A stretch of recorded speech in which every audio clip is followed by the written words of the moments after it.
Educação à distância, mudando realidades.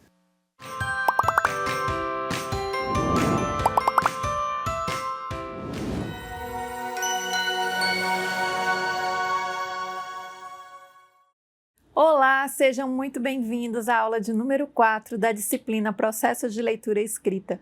Eu sou a professora Ana Cláudia Ribeiro e eu vou fazer minha audiodescrição. Eu estou aqui no estúdio de EAD do Campus Porto Velho, Zona Norte, trajando uma calça preta, uma camisa de um tom assim creme com preto, com uma manga bufante. Tenho a altura mediana, os cabelos cacheados na altura do ombro, da cor castanho claro. Uso óculos e atrás de mim tem um fundo branco com os conectores em cinza. E interpretando essa aula nós temos aqui a Dalila. Bom, gente, nós vamos nessa aula falar sobre os processos envolvidos na escrita e eu vou fazer assim uma linha do tempo com vocês, como foi se dando, né, o processo de escrita na escola. Vamos acompanhar? Então, fazendo uma breve contextualização histórica do ensino da escrita, nós podemos dizer que foi no final do século XVIII até meados do século XX, né, muito maior o destaque dado ao ensino de regras gramaticais. Então, o enfoque dado no ensino da escrita estava voltado para as questões gramaticais, a prática de decodificação. Então, era muito mais voltado para as regras gramaticais do que mesmo as técnicas de escrita, né? Então, isso perdurou por algum tempo. E os textos escritos se chamavam composição, né? Então, nas últimas séries do ensino secundário, nas disciplinas de retórica, poética e literatura. Então, faz um tempinho, não sei se vocês ouviram falar, né? Então, era quando tinha aquele momento de produzir texto, que o aluno tinha que produzir texto, era chamado momento de composição, né? Então, nesse período, era muito mais voltado à preocupação em utilizar bem as regras gramaticais do que a escrita em si. Aí, avançando um pouquinho no tempo, né? Ainda sobre esse período, ou seja, a ênfase era dada maior para o produto do que... Desculpa, a ênfase maior no produto final do que no processo. Então, o que importava, o que realçava era o produto e não o processo em si. Então, o texto era concebido como a tradução do pensamento. Então, quem pensa bem, escreve bem. Olha só, né, como é que se pensava. E o modelo do texto era literário, então usava-se como modelo texto literário e as atividades escritas da escola não recebiam um ensino formal e sistemático. Então pensem aí, né? Olha essa concepção. Então, se você pensa bem, você escreve bem. A gente sabe que essa correspondência aí não é verdadeira, né? E aí, então, essa questão do modelo literário perdurou por muito tempo. Então, o texto bom, o texto modelo, até para as leituras e interpretações, né, não tinha muita variação na tipologia textual. Era sempre texto literário, não tinha os textos do cotidiano, das práticas sociais, elas não apareciam no contexto escolar nesse período. Dando sequência, vamos dar um saltozinho no tempo. Então, apenas nos anos de 1960 e 1970 é que foi surgir a redação escolar, com incentivo à criatividade do aluno a partir do estímulo por meio de textos de leitura. Então, olha só quanto tempo passou, né? Então, na década de 70, há um aumento na produção de livros didáticos com objetivos pragmáticos e utilitários. As redações produzidas pelos alunos passam a ser vistas como atos de comunicação e de expressão. Inclusive, a própria disciplina, né, de língua portuguesa, um tempo ela era chamada de comunicação e expressão, né? Então, nesse período, aí nós temos, na década de 70, finalzinho de 60 para 70, nós temos aí justamente a gente pode fazer um paralelo com as teorias, né, linguísticas. Então, Jacobson, nesse período aí, estava divulgando a sua teoria da comunicação. Então, isso vai aparecer também, né, nos livros didáticos, com o programa do governo da elaboração dos livros didáticos. Então, isso vai aparecer nos livros desse período. Bom, e aí nós tivemos o Decreto Federal, a publicação do Decreto Federal 79.298, de 24 de fevereiro de 1977, que tornou obrigatória a prova de redação nos vestibulares do país a partir de janeiro de 78. Então, aqui a redação ganhando assim um grande destaque no processo escolar, porque ela passou a ser utilizada como seleção, né, nos vestibulares. E na década de 80, e continua, né, ainda, e na década de 80 começam a surgir pesquisas apontando problemas no ensino-aprendizagem a partir dos textos dos alunos nos vestibulares. Então, os textos não têm um interlocutor real e constituído, escreve-se para a escola. Então, a partir da análise que foi feita, né, desses vestibulandos, desses alunos que produziam essa redação para o vestibular, eles identificaram inúmeros problemas no texto escrito. E a principal questão que eles colocaram é isso, porque o aluno fazia ali um texto para ser aprovado, né, para passar no vestibular, tirar a nota para ser aprovado.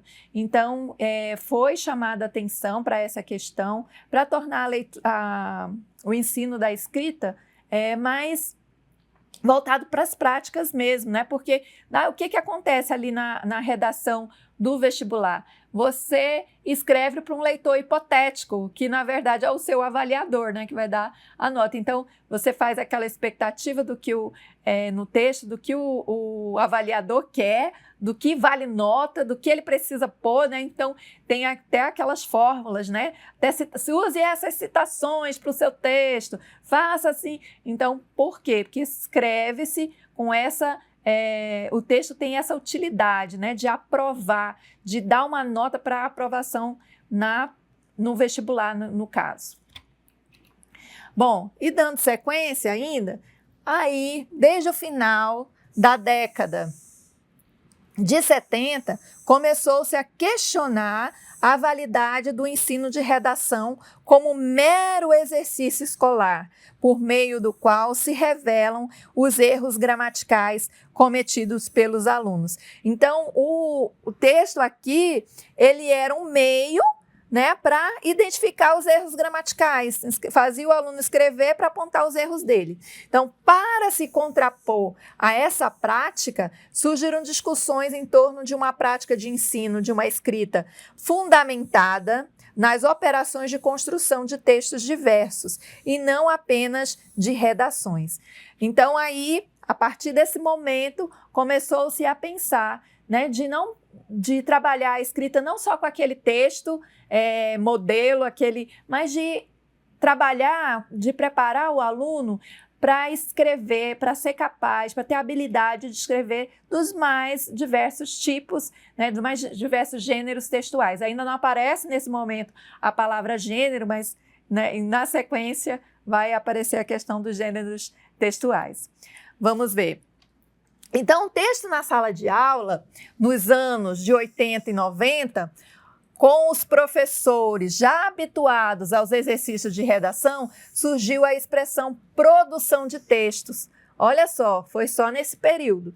Então, a redação escolar, vista como um não-texto, passa a ser pensada enquanto prática de ensino, ou seja, há um deslocamento do produto, né? Lembra que nos slides anteriores eu falava, né? O foco era no produto e não no processo. E aqui há um deslocamento do produto para os contextos de produção e de recepção do texto. Então, onde eu estou escrevendo, em que situação, para quem esse texto, né? Então começou-se a pensar na questão da recepção do texto.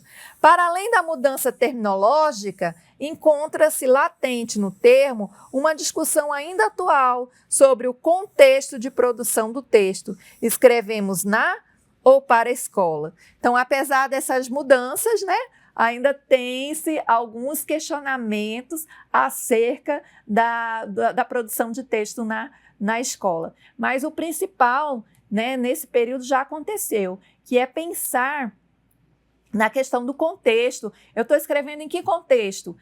Qual é o objetivo desse texto? É onde ele vai ser apresentado, né? Para quem eu vou entregar, para quem vai ser o leitor desse meu texto? Então, essas questões já foram apontadas nesse período. Então, ainda sobre o texto na sala de aula, a redação escolar, vista como um não-texto, passa a ser pensada, então, como prática de ensino, ou seja, há um deslocamento do produto, né, e da recepção, como eu falei já. Então, a expectativa era que os alunos se assumissem como locutores, que eles se sentissem, né, tendo voz e se tornassem produtores de texto extras escolares. Isso implicaria ter o que dizer, ter razões para dizer, ter para quem dizer, assumir-se como sujeito do dizer e escolher estratégias para dizer. Então, aí coloca-se o autor, né, o aluno, como autor, como aquele que tem todas essas possibilidades, né? Ele domina, né, as técnicas e pensando, ele tem voz, ele tem para quem dizer, ele tem o que dizer em diversas situações que não só aquelas escolares. Então, levar o aluno a produzir textos, não só aqueles textos que a professora vai ler e corrigir, mas textos que tenham a finalidade ou sejam utilizados no contexto fora da sala de aula, na vida, né, no cotidiano. Então, o trabalhar o texto fora dos muros da escola, fora do contexto da sala de aula. São aqueles textos que circulam, né, fora da sala de aula. Então, isso foi muito importante. E aí, no final dos anos 80 e início dos anos 90, o texto, ora tido como processo, ora como produto, foi concebido finalmente como unidade de ensino e aprendizagem. No entanto, o conceito de texto ficou restrito à análise de aspectos de textualidade, convertidos em grades de correção ou ainda objeto de ensino. Então, aí, a gente, apesar dos avanços na questão do ensino do texto, né, da produção de texto, ainda tem essa dificuldade, porque o texto já continuava sendo ensinado para trabalhar os erros gramaticais, né? Tinham, assim, alguns trabalhavam até com uma tabela, né, de possíveis erros ortográficos, gramaticais, para identificar no texto. Então, muitas vezes levava o aluno a ter um medo, um receio de escrever. Poxa, eu não sei escrever, né? Que aparece tanto problema, tanto erro. Então, porque o enfoque era dado mais no produto do que no processo, mais nos erros do que na questão da produção em si. E aí também houve uma enorme tentativa de diversificação das atividades de produção de texto. Tais atividades, contudo, estavam mais focadas na estrutura composicional que na diversidade de contextos de produção. Então, ficou muito se pensando na introdução, a conclusão, o desenvolvimento e a conclusão, mas na estrutura e pouco no contexto. Mas aí, lá em 1998, com a publicação dos PCNs do ensino fundamental e do ensino médio no ano seguinte, passou-se a defender a adoção do texto como unidade e do gênero, como objeto de ensino, tomando como pilares seus aspectos temáticos, composicionais e estilísticos, o que proporcionou novas mudanças. Então, foi com a inserção, né, a partir dos PCNs, dos gêneros textuais, é que se ampliou a questão do ensino da produção textual, trazendo para o contexto escolar, textos jornalísticos, né? Aí não ficou preso só no literário. Textos jornalísticos, carta, receita, letra de música. Então, houve, finalmente, a diversificação, né, dos textos e das produções.